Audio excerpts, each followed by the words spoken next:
আগের ভিডিওতে তো দেখালামই যে আমরা দীঘার সায়েন্স সেন্টার থেকে বেরোলাম। হ্যালো এভরিওয়ান, আমি Sneha and welcome back to my channel.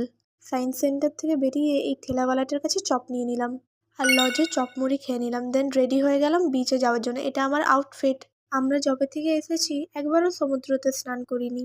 Science centre থেকে আস্তে আস্তে প্রায় 11টা, সাড়ে 11টা বেজে গেছিলো, কিন্তু ভাবলাম যে আজকেই সমুদ্রতে স্নান করে নিই, কালকে তো আবার বাড়ি ফিরতে হবে। আর দীঘার বিচে ফিশ মার্কেটের মতন ভিড় ছিল। 12টা বেজে গেছিল, বাট জলটা ছিল কনকনে ঠান্ডা, তাই বেশিক্ষণ জলে থাকতেই পারলাম না। রুমে এসে স্নান করে আবার রেডি হয়ে বেরোতে হবে। আর এটা হচ্ছে আমার আউটফিট, কি সুন্দর ফিটিং না? আর আমাদের হোটেল থেকে মন্দিরের দূরত্বও বেশি ছিল না, পায়ে হেঁটেই কভার করা যেত।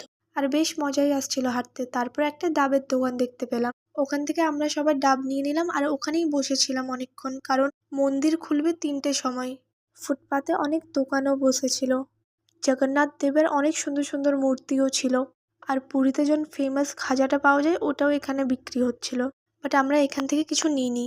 আমি স্ট্রাগটা সাথে করে নিয়ে এসেছিলাম, যদি মন্দিরে স্লিভলেস না অ্যালাউড হয়, বাট মন্দিরে সেরকম কিছু বারণ নেই, তুমি সব কিছু পরেই মন্দির দর্শন করতে পারো।